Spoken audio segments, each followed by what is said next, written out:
নমস্কার, আপনাদের সকলকে স্বাগত জানিয়ে শুরু করছি আজকের পর্বের জনমত। আমি সুজিত চট্টোপাধ্যায় রয়েছি আপনাদের সঙ্গে। আর জনমতের শুরুটা করব হচ্ছে অবশ্যই টালিগঞ্জে যে একটা ডামাডোল পরিস্থিতি তৈরি হয়েছে, একটা অচলাবস্থা তৈরি হয়েছে এবং শুটিং বন্ধ থেকেছে। তার কারণ একটাই, যে ফেডারেশন অর্থাৎ যে গিল্ড আছে, আপনাদেরকে একটু বলি গিল্ডের বিষয়টা কি। বিভিন্ন রকম যারা পেশাদার রয়েছে, যেমন camera person, editor, makeup person, electrician, hairdresser, এরকম প্রচুর এই ইন্ডাস্ট্রিতে তারা কাজ করেন। তাদের প্রত্যেককে নিয়ে গিল্ড, এবং সেই গিল্ডগুলোকে নিয়ে যে ফেডারেশন, সেই ফেডারেশনে সাথে একটা দ্বন্দ্ব তৈরি হয়েছে। সেটা হচ্ছে যারা ডিরেক্টরস গিল্ড অর্থাৎ ডিরেক্টর অ্যাসোসিয়েশন অফ ইন্ডিয়া, এটা হচ্ছে যারা পরিচালক রয়েছেন, সেই সমস্ত পরিচালক যারা রয়েছেন, অনেক স্বনামধন্য পরিচালক আছেন, তাদের প্রত্যেককে আপনারা চেনেন, এবং কেউ কেউ রয়েছেন নবীন পরিচালক রয়েছেন। এই ডিরেক্টর যারা, তারা বাংলা সিনেমার সাথে যুক্ত, তারা টিভি সিরিয়ালের ডিরেকশনের সাথে যুক্ত, কেউ কেউ ওয়েব সিরিজ করেন বিভিন্ন সময়। আপনারা দেখতেই পাচ্ছেন পরমব্রত চট্টোপাধ্যায়কে, যিনি একই সাথে তিনি অভিনেতা এবং চিত্র পরিচালক, ঠিক তেমন কৌশিক গাঙ্গুলি, তিনি বিশিষ্ট স্বনামধন্য চিত্র পরিচালক অভিনেতা, রাজ চক্রবর্তী যার নিজস্ব প্রযোজনা রয়েছেন, এবং যাকে নিয়ে বিতর্ক এই রাহুল মুখোপাধ্যায়, আপনারা তাকে দেখতে পাচ্ছেন। রাহুল মুখোপাধ্যায় বাংলাদেশে গিয়ে একটি ওটিটি প্ল্যাটফর্মের জন্যে কাজ করেছেন, এবং সেক্ষেত্রে টালিগঞ্জের যারা টেকনিশিয়ানস রয়েছেন তাদেরকে তিনি নেননি, যে কারণে তাকে নিয়ে একটা গুঞ্জন ছিল। তার কারণ হচ্ছে ভারত বাংলাদেশের যৌথ প্রযোজনা থেকে শুরু করে এই নিয়ে কি আর্টিস্ট থাকবে বা টেকনিশিয়ানস কতজন তারা কাজ করবে, এইসব নিয়ে কিন্তু টানাপোড়েন সবসময় থাকে। সবসময় যে এটা খবর হয় তা নয়, কিন্তু অনেক সময় এটা আলাপ আলোচনায় মিটে যায়, অনেক সময় মেটে না। এই ক্ষেত্রে মেটেনি, এবং বিষয়টা এমন দূর অবধি গেছে যে সব পক্ষই অনড়। পরিচালকরা একদিকে চলে গেছেন, অন্যদিকে যারা কলাকুশলী তারা আরেক পক্ষ, এবং তার মাঝখানে পড়ে সিরিয়াল থেকে শুরু করে সিনেমা সমস্ত কিছু বন্ধ। সামনে পুজো আসছে, পুজোর আগে বাংলা সিনেমার অনেক রিলিজ হয়, ফলে একটা উদ্বেগ উৎকণ্ঠা রয়েছে। এবং যেহেতু দৈনন্দিন কাজের সাথে এখানে পারিশ্রমিক নির্ধারিত হয়, ফলে কাজ দীর্ঘদিন বন্ধ থাকলে একটা যে পরিস্থিতি তৈরি হয়, সেই পরিস্থিতি কিন্তু নিশ্চয়ই সুখকর নয়। বাংলা চলচ্চিত্র থেকে শুরু করে টেলিভিশন সিরিয়াল হোক বা ওয়েব সিরিজ হোক, বাজার কিন্তু একটা সর্ববৃহৎ, বলা যায় প্রায় 25 কোটি মানুষের উপভোক্তা। দেশ বিদেশ ছড়িয়ে বাংলাভাষী মানুষ যারা রয়েছেন তারাই উপভোক্তা। স্বাভাবিকভাবে এখানে অর্থনৈতিক যে স্বার্থ এবং হচ্ছে কাজের যে পরিবেশ সুবিধা, এই সমস্ত কিছু এখানে বিষয়টা রয়েছে। প্রসেনজিৎ চট্টোপাধ্যায়ের বাড়িতে আজকে শুটিং বন্ধ হয়ে থাকার কারণে, আজকে তারা কেউই শুটিং বন্ধ ছিল টালিগঞ্জ পাড়াতে, এবং প্রসেনজিতের বাড়িতে সেখানে মিটিং হবার পর তারা উপস্থিত যে সংবাদ মাধ্যম, তাদের কাছে তারা ব্রিফ করেছেন প্রসেনজিৎ চট্টোপাধ্যায়, যিনি টালিগঞ্জ ইন্ডাস্ট্রি এক বিগ বস রয়েছেন। গৌতম ঘোষ স্বনামধন্য চিত্র পরিচালক, বহু সিনেমা করেছেন জাতীয় আন্তর্জাতিক পরিসরে, তার চলচ্চিত্র আদৃত। হরনাথ চক্রবর্তী, তিনি বাণিজ্য সফল ছবির পরিচালক। সুদেষ্ণা রায় রয়েছেন ডিরেক্টরস গিল্ডের অন্যতম, তিনি নেতৃত্ব তিনি দিচ্ছেন, এবং তার সাথে কৌশিক গাঙ্গুলি, পরমব্রত চট্টোপাধ্যায়, রাজ চক্রবর্তী, অনেকেই রয়েছেন, তাদের দেখতে পাচ্ছেন। ঠিক কী ঘটনা, এই সমস্ত পরিস্থিতির ব্যাখ্যা চাইব। এই ব্যাখ্যা নিঃসন্দেহে এর সাথে অনেক কিছু বক্তব্য রয়েছে। আরেক পক্ষ হচ্ছে ফেডারেশন, তার নেতা হচ্ছেন স্বরূপ বিশ্বাস, আর কিছুক্ষণ পর সেখানে প্রেস কনফারেন্স তিনি করবেন। আজকে গোটা দিন টালিগঞ্জ পাড়ায় একটা যথেষ্ট উত্তেজনার পরিস্থিতি ছিল। এই পরিস্থিতিতে আমরা অবশ্যই প্রবেশ করব, এবং আপনারাও টেলিফোনে অবশ্যই অংশগ্রহণ করবেন যখন ফোন লাইন খুলব।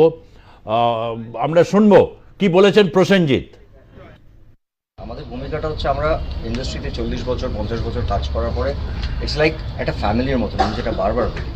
কিন্তু কী হয় জানেন তো, সময়ের সঙ্গে সঙ্গে, টেকনোলজির সঙ্গে সঙ্গে, দিনের সঙ্গে সঙ্গে কিছু কিছু নিয়ম আছে, কিছু কিছু প্রসিজিওর আছে, যেগুলোকে পাল্টানোরও দরকার আছে, এবং সবাই মিলে বসে সেখানে বেনিফিট। আমরা সারা জীবন লড়াই করেছি টেকনিশিয়ানদের সঙ্গে থাকাটা হচ্ছে আমাদের একটা বড় ধর্ম, এবং তার সঙ্গে শিল্পীদের, আপনারা জানেন আর্টিস্ট ফোরাম একটা বড় একটা সংগঠন যেখানে প্রচুর শিল্পীরা কাজ করে।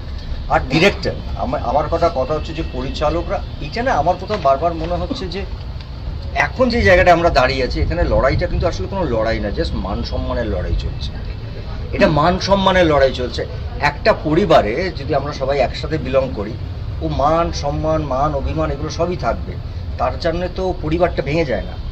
আমি বারবার একটাই কথা বলছি, যেখানে যেখানে আমাদের ডিফিকাল্ট এরিয়া, প্রডিউসাররা, টেলিভিশন প্রডিউসার, ওটিটি, কিছুদিন আগে আপনারা দেখেছেন একটা কথা যেটা নিয়ে আমি দেব আমরা খুব আলোচনা করছিলাম, যে আমরা চাই গ্রোথ।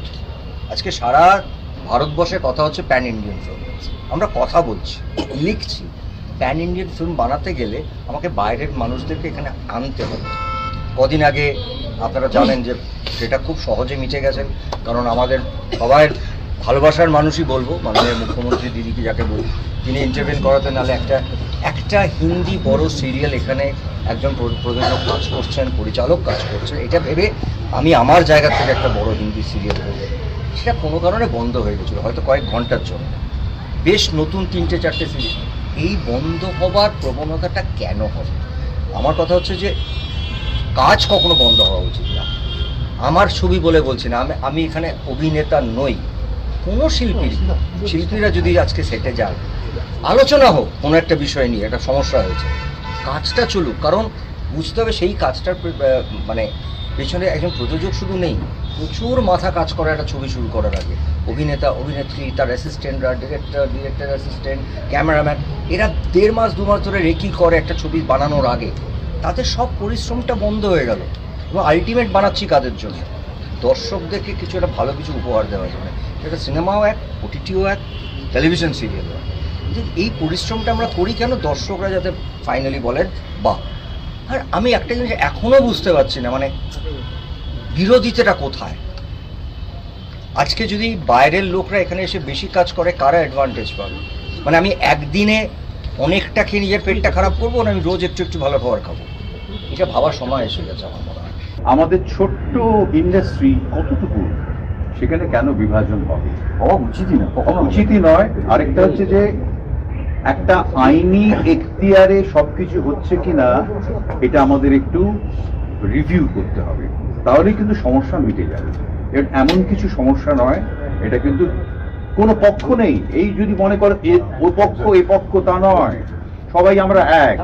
কিছু কিছু যেটা বুম্বা বললো, একটা সেন্টিমেন্টাল ইস্যু থাকে, কারণ প্রচুর সবাই তো শিল্পীদের একটা সেন্টিমেন্ট থাকে, সেটাকে কাটিয়ে ওঠা খুব কঠিন নয়।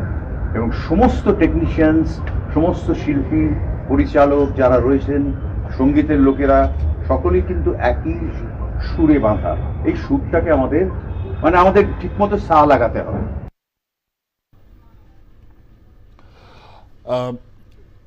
গৌতম ঘোষ বলছেন ইন্ডাস্ট্রিটা ছোট, এবং এই ছোট ইন্ডাস্ট্রিতে যদি এত রকম বিবাদ যদি এসে যুক্ত হয়, তাহলে স্বাভাবিকভাবে দর্শক তো বঞ্চিত হবে, অর্থনীতি অর্থাৎ এই ইন্ডাস্ট্রির উপর চাপ।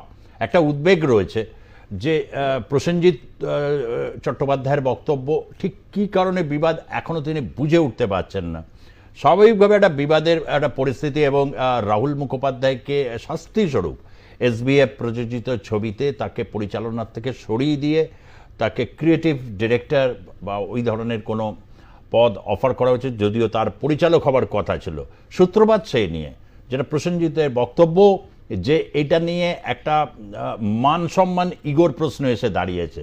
স্বাভাবিক। এটা আপনাদেরকে একটু ছোট্ট একটা হিস্ট্রি বলে দিই, তারপরে যাব সর্বশেষ পরিস্থিতি জানবো।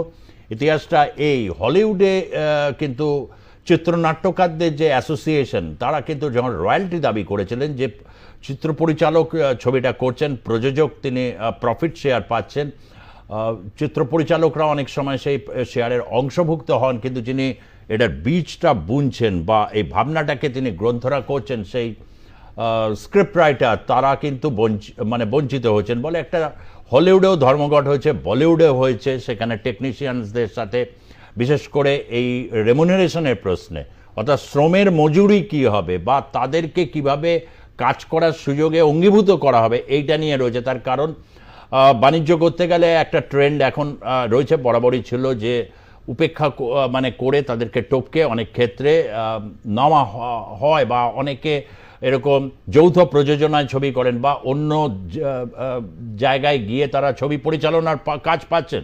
বাংলার যারা পরিচালক, অভিনেতা, অভিনেত্রী তারা আজকাল মুম্বাইতে যাচ্ছেন।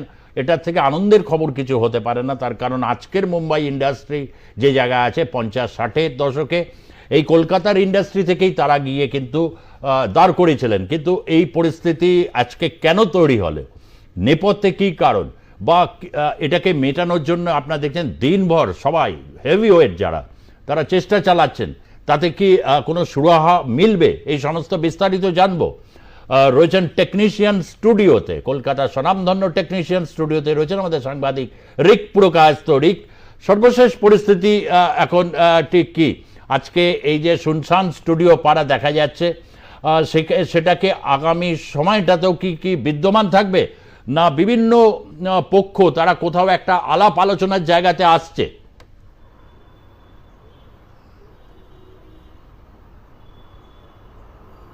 সুজিতা, এই যে টেকনিশিয়ান স্টুডিও যেখানে সকাল থেকেই গম করে, কখনো সারা রাত ধরে শুটিং চলে, সেই টেকনিশিয়ান স্টুডিও আজকে প্রায় বলা যায় সকাল থেকেই বন্ধ। কারণ সেখানে টেকনিশিয়ানরা কর্মবিরতি বা বলা চলে তারা কোনো কাজ করবে না, আর সেই সিদ্ধান্তেই অটল রয়েছে। আজকে সারাদিন কোনো কাজ হয়নি, শুধু বিভিন্ন জায়গায় বিক্ষিপ্তভাবে মিটিং চলছে, সেটা টেকনিশিয়ান স্টুডিওর ভিতরে হোক বা বাইরে হোক। গিল্ডের বিভিন্ন অ্যাসোসিয়েশন থেকে, সেটা লাইট, ক্যামেরা, সাউন্ড, বিভিন্ন জায়গা থেকে এই টেকনিশিয়ান স্টুডিও চত্বরে বিভিন্ন কোনায় কোনায় মিটিং চলছে। তাদের নিজেদের মধ্যে আলোচনা, নিজেদের মধ্যে বৈঠক, সেই বৈঠক চলছে। কিন্তু প্রসেনজিৎ চট্টোপাধ্যায় যে কথাটা জানালেন যে সবাইকে মিলেমিশে কাজ করতে হবে, এটা একটা পরিবারের মতো, আর সেই কথাই শোনা গেল বিকেল বেলা যখন 5টা নাগাদ স্বরূপ বিশ্বাস ও ফেডারেশনের অন্যান্য যারা সদস্য রয়েছেন তারা যখন সাংবাদিক সম্মেলন করেন। আর সেই সাংবাদিক সম্মেলন থেকে বোঝা যায় যে গিল্ডের যে নিয়ম রয়েছে সেই নিয়ম অনুযায়ী 10টা পর্যন্ত শুটিং করা যাবে, এবং তারপরে শুটিং করতে গেলে আগে থাকতে ফেডারেশনকে মেল করতে হবে। সেই মেলের পরে তারাও শুটিং এর পারমিশন পায়। কিন্তু অনেক সময় হয়ে যায় সেই 10টা নির্ধারিত সময় পেরিয়ে যায়, কখনো 12টায়, 1টা, কোনোদিন ভোরবেলা 6টা পর্যন্ত শুটিং চলে। সেই বিষয়ে কোনোদিনও কোনো রকম বিক্ষোভ দেখানো হয়নি বা কোনো রকম কোনো অভিযোগ জানানো হয়নি। কিন্তু এই যে ঘটনার সূত্রপাত হয়েছে রাহুল মজুমদারকে ঘিরে, তারপরে এই যে বিক্ষোভ, যে চাপা বিক্ষোভ ছিল নিজেদের মধ্যে, শুধু এই একটা ইস্যু না, আরো অন্যান্য অনেক ইস্যু রয়েছে, সেই ইস্যুগুলো যেন আস্তে আস্তে বেরিয়ে আসছে, এবং তাদের মধ্যে থেকে যে বিক্ষোভ, সেই বিক্ষোভের বহিঃপ্রকাশ দেখা গিয়েছে আজকের এই যে টেকনিশিয়ান স্টুডিওর এই শুটিং বন্ধ নিয়ে। কিন্তু এখনো পর্যন্ত যে শেষ পর্যন্ত যে সিদ্ধান্ত, রাত্রিবেলা আজকে 8টার সময় আবারও সাংবাদিক সম্মেলন হবে, স্বরূপ বিশ্বাস থাকবেন এবং গিল্ডের অন্যান্য যারা মেম্বাররা রয়েছেন তারাও থাকবেন, এবং যে চূড়ান্ত যে সিদ্ধান্ত কেউই চাইছে না, সেটা ডিরেক্টর অ্যাসোসিয়েশন হোক বা গিল্ড বা টেকনিশিয়ানদের তরফ থেকে সবাই যেটা বলছেন যে তারা কেউই চায় না যে কাজ বন্ধ থাক। আবার প্রসেনজিৎ চট্টোপাধ্যায় বা ওখান থেকে যদি বলা যায় যে বালিগঞ্জের বাড়িতে তার যে বৈঠক হয়েছে, সেখান থেকে যে কথা উঠে আসছে যে যারা টেকনিশিয়ান রয়েছেন তারা দিন আনেন দিন খায়, তাদের একদিন কাজ বন্ধ গেলে সেটার একটা প্রভাব পড়ে, সেই কাজ যেন বন্ধ না যায়। এবং টেকনিশিয়ানদের তরফ থেকে, গিল্ডের তরফ থেকে, অ্যাসোসিয়েশনের তরফ থেকে আজকে যে সাংবাদিক সম্মেলন হয়েছে তারাও চাইছেন না যাতে কাজ বন্ধ থাক, কিন্তু তাদের যে দাবি রাহুল মজুমদারকে ঘিরে, সেই দাবিতেই তারা অব্যাহত রয়েছে। সেই দাবি যতক্ষণ না মানা হচ্ছে তারা এই যে অবস্থান, সেই অবস্থানই অনড় থাকবেন। এবং আজকের 8টার সাংবাদিক সম্মেলন থেকে বোঝা যাবে যে এই টেকনিশিয়ান স্টুডিও কালকে থেকে আবার গম করে চলবে নাকি এরকমই স্তব্ধ থাকবে। রিক, এই 8টার যে প্রেস কনফারেন্স, এটা অত্যন্ত গুরুত্বপূর্ণ হতে চলেছে। তার কারণ টালিগঞ্জে ফিল্ম ইন্ডাস্ট্রির একটা দিন যদি বন্ধ থাকে স্টুডিও কাজকর্ম, তার একটা বড় প্রভাব পড়ে জনমানুষে। বিশেষ করে প্রায় 7,000-এর মতো টেকনিশিয়ানস রয়েছেন, কত পরিচালক, অভিনেতা, অভিনেত্রী মিলিয়ে প্রায় 15-20 হাজার মানুষ, অত্যন্ত গুণসম্পন্ন পেশাদার মানুষজন এই ইন্ডাস্ট্রির সাথে জড়িয়ে রয়েছে। এবং বাঙালি বহির্বিশ্বে যারা বিভিন্ন জায়গায় বাঙালি রয়েছেন তাদের সকলেরই আবেগ কাজ করছে। এবং যে চিত্র পরিচালক রাহুল মুখোপাধ্যায়কে নিয়ে এই যে পরিস্থিতি তৈরি হয়েছে, সে সম্পর্কে সর্বশেষ আপডেট 8টার পরবর্তী সময় নিঃসন্দেহে তোমার কাছ থেকে জানার চেষ্টা করব। তবে এর মধ্যে যদি কোনো আপডেট থাকে স্বরূপ বিশ্বাসের পক্ষ থেকে, এই প্রোগ্রাম জনমত চলাকালীন অবশ্যই তুমি আমাদেরকে সেটা জানাবে। আপাতত ধন্যবাদ।